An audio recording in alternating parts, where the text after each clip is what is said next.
From sucker punching an opponent after the end of a fight to having a 4-hour standoff with the SWAT team, these are fighters who are banned from the UFC.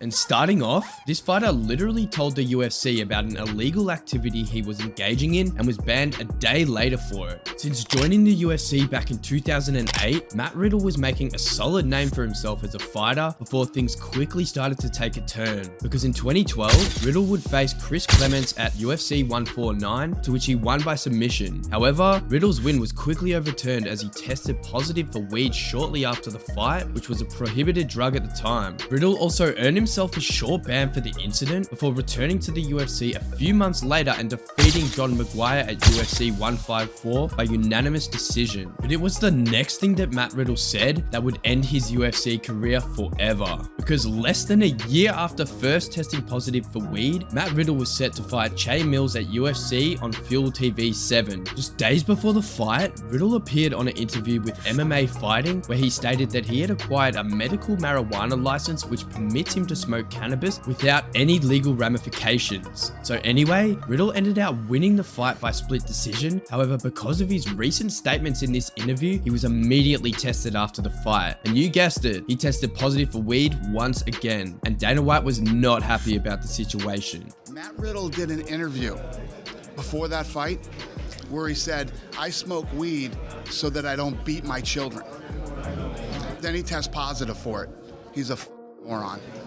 Anyway, the fight was then overturned to a no contest and Matt Riddle was banned from the UFC indefinitely. And funnily enough, weed is now not even prohibited in the UFC. And this next fighter did something seriously dangerous to his opponent that earned him a lifetime ban from the UFC. Rousimar Palhares was a Brazilian mixed martial artist known for his exceptional grappling skills. And when signed to the UFC in 2008, Palhares caught the attention of fans across the globe for not just his impressive jiu-jitsu skills, but in particular, something very dirty he often did to the fighters he faced. Because Palhares had a tendency to hold on to submissions after his opponents had either tapped or the referee had intervened, and he managed to get away with this dirty tactic whilst fighting in the UFC for several years before his fight against Mike Pierce at UFC Fight Night 29 back in 2013, where his career would change forever. Palhares has a collection of legs back home and he's out!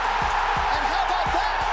Palhares once again held onto a leg lock much longer than he had needed, and you can see in the clip that Pierce was in agonizing pain for seconds after tapping. And for the UFC, this was the last straw, because despite Palhares winning the fight by submission in just 31 seconds of the very first round, the UFC were just as swift in their decision to remove him from the roster, as he was cut from the organization less than 24 hours after the fight, with Dana White having this to say. The dirtiest, nastiest submission in jiu-jitsu or in the sport of mixed martial arts, and when you get it and you know you got it and the guy taps, you let go. And if you don't, I will cut you. And what this next fighter did to a referee had him instantly banned from the UFC forever. Because back in June 2014, Jason High, who had only joined the UFC just a year before, would face former UFC lightweight champion Rafael dos Anjos, where High would go on to lose the fight to a controversial TKO stoppage. And let's just say, Jason wasn't impressed with the referee's decision.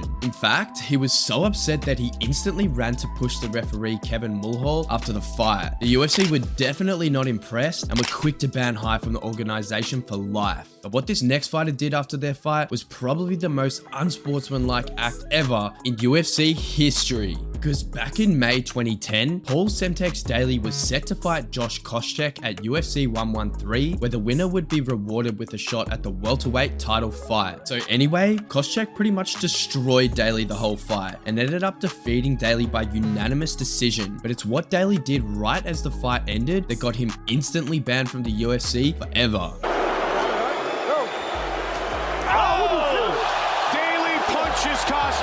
Daley sucker punched Koscheck after the bell had rang, which he later explained was due to frustration of the fight and the fact that Koscheck had punked him out on national TV in their lead up to the fight. But regardless of Daley's reasons, Dana White was absolutely furious about the situation. Dana, can I have you follow up on that incident? He's done.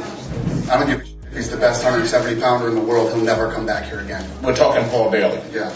You're cutting him from the UFC. Yeah. He'll never come back. And Dana kept his promise because Daley hasn't fought in the UFC since. Daley has since moved on to signing with Bellator, where he is still fighting to this day and has an impressive amount of fights under his belt, currently standing at 43 wins, 18 losses and 2 draws. And this next fighter clearly had something to hide from the UFC, because back in 2014, Wanderlei Silva did something that no other fighter has ever done before. Silva was training for his upcoming fight against Chael Sonnen at UFC 178, where he was approached by a Nevada State Athletic Commission representative who requested a random drug test from Silva, but instead of cooperating, Silva ran away and left the gym from the back door, refusing to take the test. Clearly, Silva had something to hide, but anyway, at a hearing shortly later, Silva's lawyer made this announcement. Mr. Silva regretfully at that time began taking diuretics. So not only had Silva refused a mandatory random drug test, but he also admitted to taking prohibited substances. Dana White said that nobody has ever run from a drug test before. Nobody will let him fight. He's in a very serious situation. Wanderlei ended out initially getting a lifetime ban and a $70,000 fine from the UFC because of the incident. However, surprisingly, a few years later in 2016, Silva's legal team actually managed to have the ban changed to just 3 years, as well as the fine being removed. And this next fighter got into a situation that had him standing off with the SWAT team, because what UFC fighter Thiago Silva did outside the octagon back in 2014 not only got him a lifetime ban from the UFC, but almost even got him locked up for life. Silva, who had been estranged to his wife Thaisa since 2012, found out that she was dating a new man called Pablo, and let's just say that this didn't sit well with Silva, because when he heard about the news, he ended up going to Pablo's MMA gym in South Florida, where he pulled out a firearm, threatening from outside the gym that if Pablo didn't come out of the building, he would go in and shoot at everyone. But Pablo had other plans, and instead of coming out to meet Silva, he instantly locked all of the gym doors and called the police before they arrived moments later. Silva fled the scene before the police arrived, and what happened next made the headlines. According to police, Thiago Silva threatened people at a jiu-jitsu school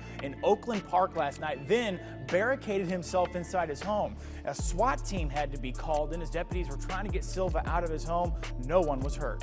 After refusing cooperation with the police at his house, the SWAT team were called in, and Silva began what would be a 4-hour standoff with them before he finally came out of his house, where he then got tasered and taken into police custody. Thiago Silva was instantly banned from the UFC for life and was facing 2 counts of attempted murder, 1 count of aggravated battery with a deadly weapon, and 1 count of resisting arrest. However, to everyone's surprise, Thaisa actually dropped all charges against Silva before fleeing the country with her new boyfriend, stating that she was scared due to Silva having expensive lawyers and coercion was being used to stop her from testifying against him. And let's just say this next fighter wasn't just known for his fights in the octagon, but also ones outside of it, because the prodigy BJ Penn unfortunately found himself on the wrong side of the highlight reel when this clip of him getting knocked out cold in a street fight outside a local bar in Hawaii went viral back in 2019. Stop it, guys! Hey, stop! Punch again, punch again! Stop! Keep on! Punch again, punch again. Stop! As you can see, this was no exaggeration. Penn's head can be seen bouncing off the concrete, and this was not a good look for the UFC. Penn was already on thin ice with the organization at the time, coming off multiple losses paired with controversies surrounding his personal life, including accusations of assault and DUI related incidents, and this clip would be the final nail in the coffin for Penn's career, and Dana White had this to say about the incident. In Hawaii, what were your thoughts when you saw those videos? He won't fight again. That's it? Yeah, that's it. And BJ Penn has been banned from the UFC ever since. And those are fighters banned from the UFC. If you enjoyed the video, check out this video on UFC fighters who are in jail for life.